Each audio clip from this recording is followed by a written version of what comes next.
now? Just you've got thousands and thousands of young people across the country, and I've got one in my house too who's already paid up front for a student accommodation and is thinking that she is going to university to have, albeit a different experience, but to have a university experience. What are you expected to happen now? Just pull the plug, stay at home? But I've got Stephen in Glasgow. Hi, Stephen. Good morning. Good morning, and I believe you are a university staff member at Glasgow University. Yes, I certainly am. Right. Do you share the concerns then voiced by the UCU?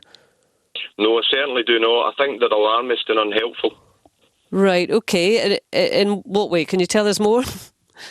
Well, pubs and eateries have been open for some time and there's been clusters because of it.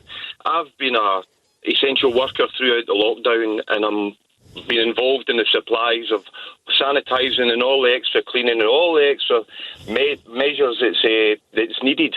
And the universities, certainly Glasgow University, has got much better signage, much more measures in place in eateries and pubs. And they're not bringing students back en masse. They're bringing them back in a gradual fashion, which would be the sensible thing to do. Yes, it makes sense to stay at home, but then studying the first year of a complex course at home with your siblings running around and the chaos in our house was not going to be effective anyway. Absolutely minimise face-to-face, but face-to-face with PPE is essential to teaching of practical courses. How can you teach practical skills such as dentistry, optometry, etc. over a computer, especially with the students in the later years? And that's from an anonymous lecturer. Again, somebody, Katie in Perth, mentioning students who need practical work. Medics and vets can't learn by sitting at a computer. And here's Kathy on Facebook in response to the UCU comments.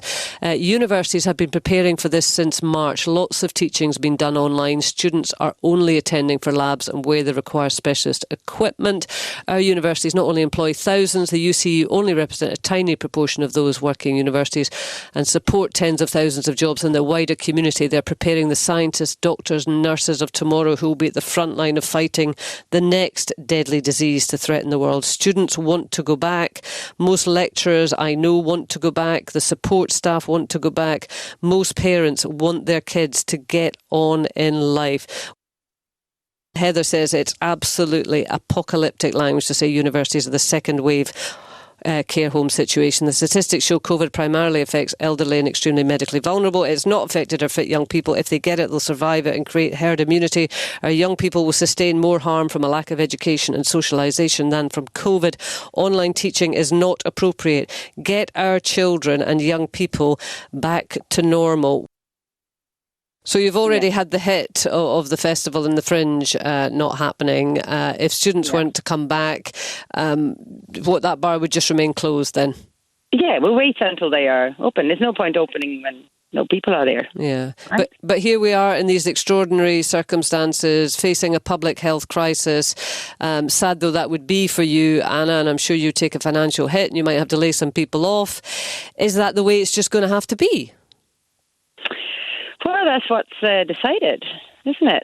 So, and I think we have been managing quite well during the crisis, and the numbers are down, infection numbers are down, lots of people being tested without testing positive. So I think we are riding it out. Right. So you would like to see the students back? You think it can be done safely? I would like to see the students back. Yes, I would like to see the students back. Well, I think, I think we have to give the young ones credit. They're sensible enough as well to obey social distancing. Okay, young ones are young ones and they want to live slightly different. That's natural.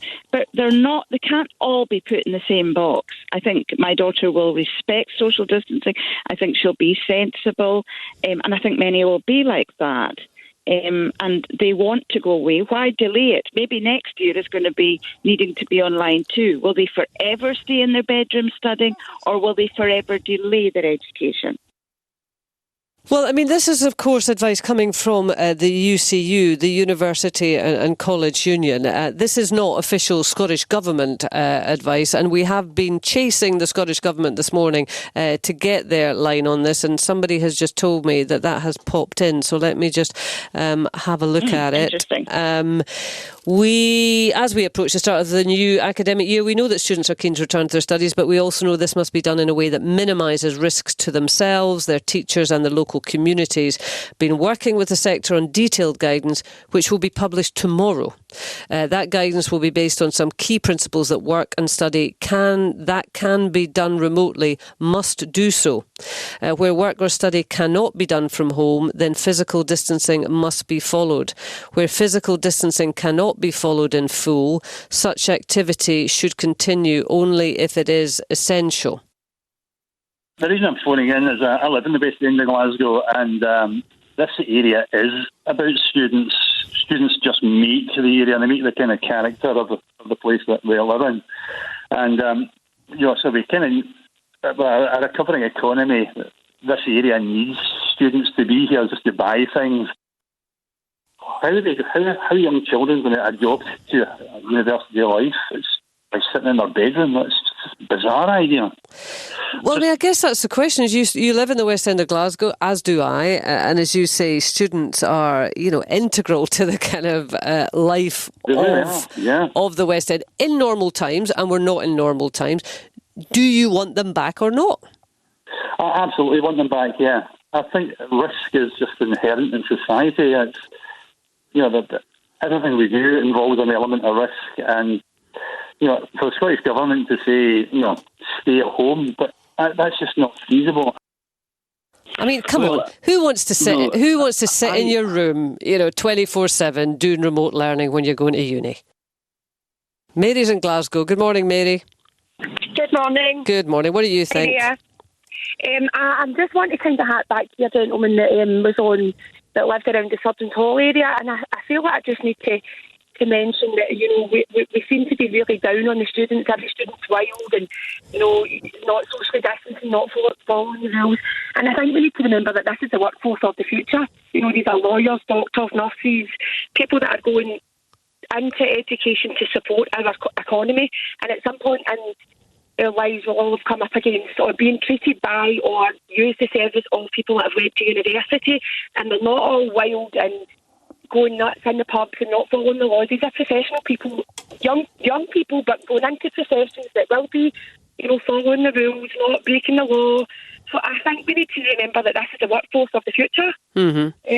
And I just feel quite aggrieved that, or slightly aggrieved that, we seem to be so down on that, and we're not.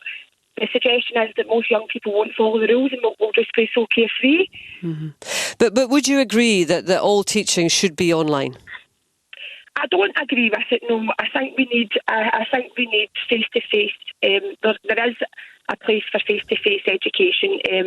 I'm a nurse myself, and I have been to university, and I'm also going, to study a master's. And I think there is a place for online education. I have to keep up my skills as a nurse. And I've done some online basic life support training, all your kind of mandatory skills, and that is online.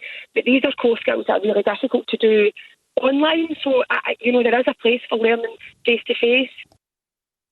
Well, and also, I mean, aside from the social experience of university, and I think most people appreciate that nobody's social life is what they would want it to be right now, that we absolutely have to take mitigating measures here. But even in terms of the educational setting, if I think back to my own university days, getting together in some form with other students and study groups and having conversations, even if it's not directly about your course, were absolutely vital to the experience.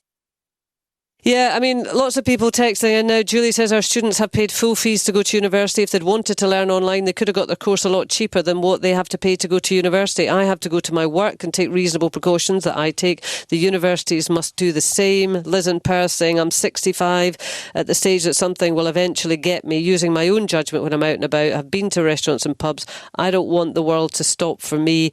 Somebody else saying the universities want the students to come to their university town and pay for accommodation, but it'll be very difficult difficult for students to be penned up in their little rooms for long periods. A student room in many of the halls is not a very homey environment at all, and students need mental health needs to be considered. Catherine Mollinsburg says, my son reckons the learning wouldn't be as good as there wouldn't be any interaction with lecturers at the end of the class. Part of the learning is how to interact with other students, etc., which would also be missing. But he also recognises that some lectures are huge. This one here, I work at a uni. We've worked so hard to reduce the number of students who will be on campus at the same time and keep them safe. There will be no such thing as normal teaching, no big lecture halls, etc. Any talk of business as usual is nonsense. Staff will stay home to give extra capacity for teaching students. All online will harm some young people. We've known about this for weeks and weeks and weeks, and universities have done a lot of work on making sure it is going to be possible. So I don't understand why it's suddenly been flagged up at this stage that there's a big issue. Young people are incredibly energetic, incredibly intelligent. They've got a lot of possibilities of solving the world's problems. So I'm sure we shouldn't just be kowtowing to the idea that this is going to be a disaster. No, absolutely not. Absolutely not, Max. You're right. We've got... Most of them know that it's not going to be what it would have been last year, that, you know, that freshers, etc., is not going to happen the traditional way. But nonetheless, they think they're going to get a university experience. They've paid for their accommodation up front, and 2 weeks to go, we're now getting hit with this kind of stuff. Could you understand that some of them might feel quite cheated? David in Edinburgh saying, university starting soon, how do you teach practical work online? Somebody else saying, my son will be attending final year at art school in Aberdeen. The university has already sent out COVID guidelines, masks being worn, etc., freshers fair online, but this provision is confined with the campus. My concern is there will be literally thousands of students piling into the pubs and clubs in the city centre. I suspect you might be right. You've got thousands and thousands of young people across the country, and I've got one in my house too who's already paid up front for a student accommodation.